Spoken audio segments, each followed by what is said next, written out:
Chào anh em thợ máy và các bạn.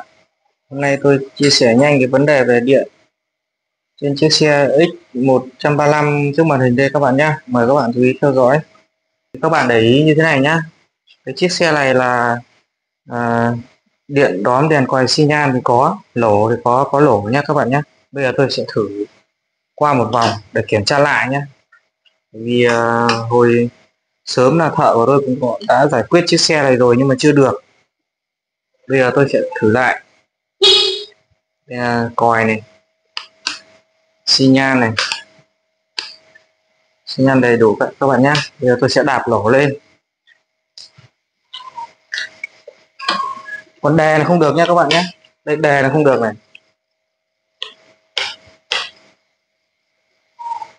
Bây giờ tôi sẽ đạp chiếc xe này lên mà cái chiếc xe này là không đè được. Đấy, lỗ lên thì ok các bạn nhé. Đây bây giờ tôi mở khóa tôi đè. Mà trong khi đó bình ắc quy mới nhé. Đây còn bình ắc quy này là mới thay, nó không được các bạn nhé. Đây bình mới đấy thôi, bình vừa mới lắp vẫn không đè được. Mà trong khi đó là chiếc xe này cũng có bị chuột cắn rồi. Bây giờ tôi sẽ hướng dẫn các bạn xử lý cái chiếc xe này làm thế nào để cho đè nó chạy nha các bạn nhé. Để xử lý được thì các bạn phải có một cái đồng hồ vạn năng để các bạn đo nhé. Đo ở đâu thì cái chiếc xe lúc vệ sinh là tất cả các dây dợ vệ sinh hết rồi, tất cả những cái rác trên này, tất cả những cái rác ở trên này và những cái rác sườn đằng sau xe là vệ sinh hết rồi, đèn còi xi nhan đấu đủ các bạn nhé. Mỗi đề là không đề được thôi. Thì bây giờ tôi sẽ hướng dẫn cho các bạn, mời các bạn chú ý. Thì đầu tiên tôi sẽ mở cái đồng hồ thang đo thông mạch các bạn nhé. Đồng hồ thang đo thông mạch. Sau đó các bạn kiểm tra, tôi hướng dẫn các bạn kiểm tra nhanh thôi. Đây là hai cái rắc mà ở cái công tắc đèn phanh của xe này các bạn nhé. Công tắc đèn phanh nó cắm vào đây. Tôi rút ra này để tôi thử. Và quay gần đây. Và đây là cái rắc nó xuống cái con dơ le đè này các bạn nhé. Đây cái rắc này là vào con dơ le đè, đúng chưa? Bây giờ chúng ta chỉ cần kiểm tra hai cái dây xem nó có nguồn điện vào cái con dơ le đè này không các bạn nhé. Mà trong khi đó con dơ le đè này chúng tôi thử hết rồi, không được các bạn nhé. Bây giờ thì sẽ hướng dẫn các bạn như thế này. Để kiểm tra được thì các bạn mở khóa lên, các bạn đo thông mạch cho tôi cái dây màu lâu này nhé. Xin lỗi các bạn là cái dây màu lâu này các bạn đo thì chưa cần mở khóa đâu, các bạn tắt khóa đi và các bạn đo xem nó có thông mạch không. Đấy. Như vậy là cái dây màu lâu này không đứt các bạn nhé. Chúng ta kiểm tra dây màu lâu trước. Hiện tại bây giờ dây màu lâu này không đứt. Tiếp tục các bạn mở khóa lên, sau đó các bạn chuyển đồng hồ về thang đo vôn. Một dây chúng ta cắm đây, một dây dương chúng ta cắm đây. Sau đó chúng ta mở khóa lên các bạn nhé, mở khóa lên. Sau đó chúng ta một cực chúng ta dí ra mát. Nếu như cái dây này nó có điện 12V cấp ra thì mới là ok các bạn nhé. Thì bây giờ tôi sẽ dí mát này. Đấy, dí gần vào đồng hồ ấy. Đây này các bạn nhé. Mở khóa lên là cái dây màu lâu này còn nó có điện 12V cấp ra. Bây giờ tôi rút ra, tôi tắt khóa đi, tôi đo lại cho các bạn xem. Nào, quay cho tôi lại. Đây tôi đang tắt khóa nhé. Tôi tắt khóa, tôi đo, tôi dí ra mát. Quay cả cùng. Đây tôi dí ra mát. Không có gì đúng chưa? Dây vẫn dí đây và tôi dí ra mát đây. Không có gì. Bây giờ mở khóa lên này. Dí ra mát này. Có điện 12V cấp ra thì là dây màu lâu đấy ok các bạn nhé. Tiếp theo nữa chúng ta kiểm tra đến cái dây màu, quay lần màu đen sọc trắng này. Đề nó chỉ có hai dây này thôi các bạn nhé. Nào bây giờ chúng ta tiếp tục rút cái rắc đề ra, quay lên đây. Đây là cái rắc đề nha các bạn nhé. Đây là cái rắc đề, nó thông vào đây này, thông vào cái nút đề này. Nút đề này cũng kiểm tra vệ sinh hết rồi, không được. Bây giờ chúng ta sẽ đo dây màu đen sọc trắng này xuống cái rắc này nha các bạn nha, xem nó có thông không. Nếu thông thì tôi nghĩ là đề được luôn, bởi vì nó không đứt mà. Thì chúng ta lại chở đồng hồ về thang đo thông mạch, chúng ta đo cái dây màu xanh sọc trắng xem nó có thông không các bạn nhé. Kiểm tra lại đồng hồ này. Bây giờ chúng ta sẽ đo cái dây xanh sọc trắng.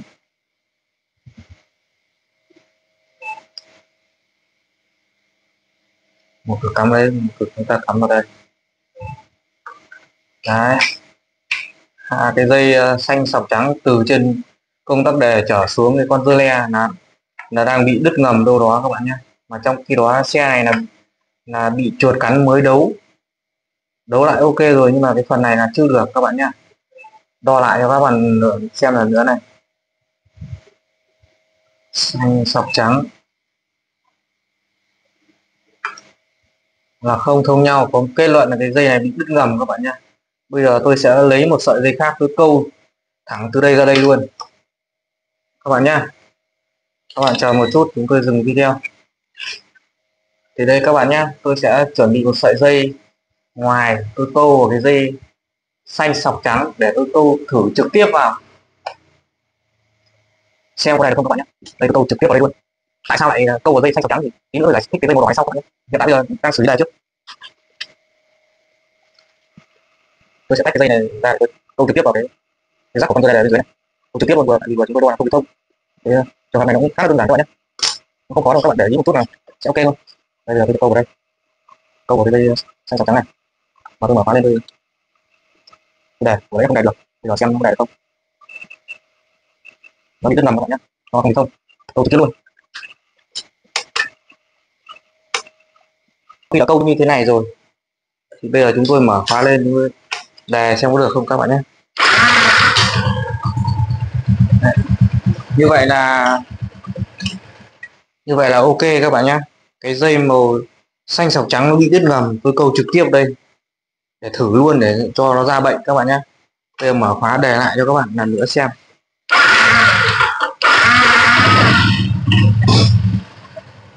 Ok, như vậy là đã ra bệnh rồi các bạn nhé. Quay lên đây. Ở cái khu vực đầu này nhá các bạn nhé, đây là khu vực rắc đề thì nó lại có thêm một dây màu đỏ sọc đen một tí các bạn nhé. Tại sao nó lại có dây này thì nó ở nguồn khác nó cấp lên. Cái trường hợp mà nó bị như vừa rồi ấy, chúng ta chỉ cần quan tâm đến cái dây màu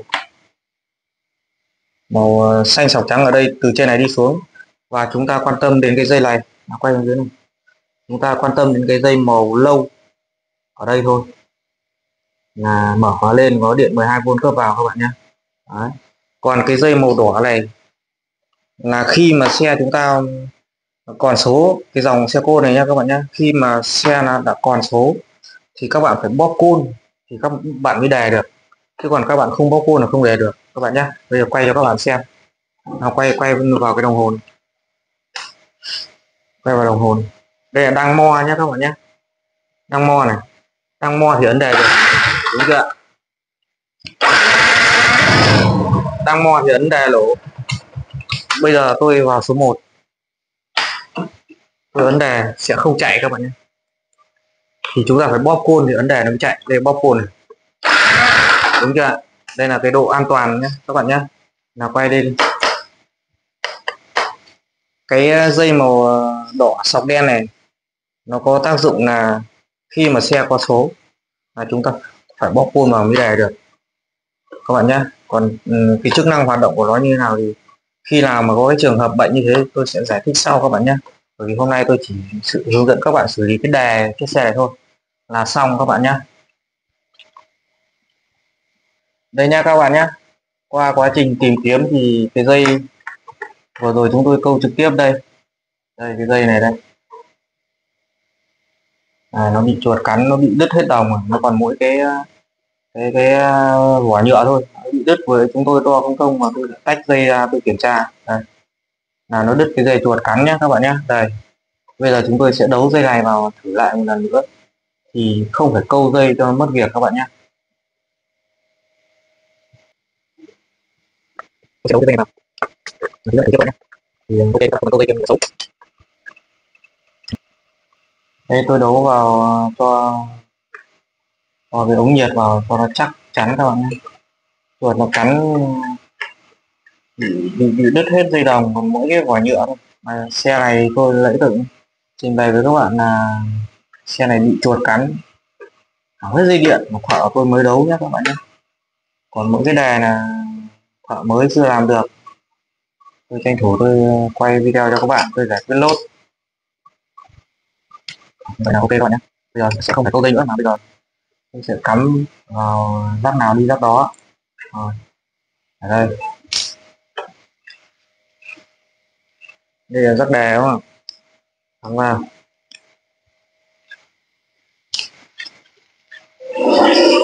mở khóa lên,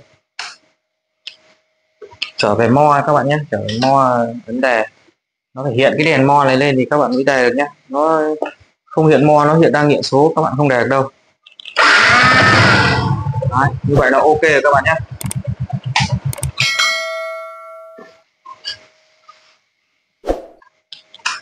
Như vậy là vừa rồi tôi hướng dẫn cho các bạn xử lý cái đề chiếc xe Exciter 135 này các bạn nhé. Có một ít thôi, nó rất là đơn giản. Các bạn nào mà thấy hay thì nhớ like chia sẻ đăng ký kênh các bạn nhé, để chúng tôi sẽ ra video của chúng tôi các bạn nhé. Còn bây giờ hẹn gặp lại các bạn ở clip sau.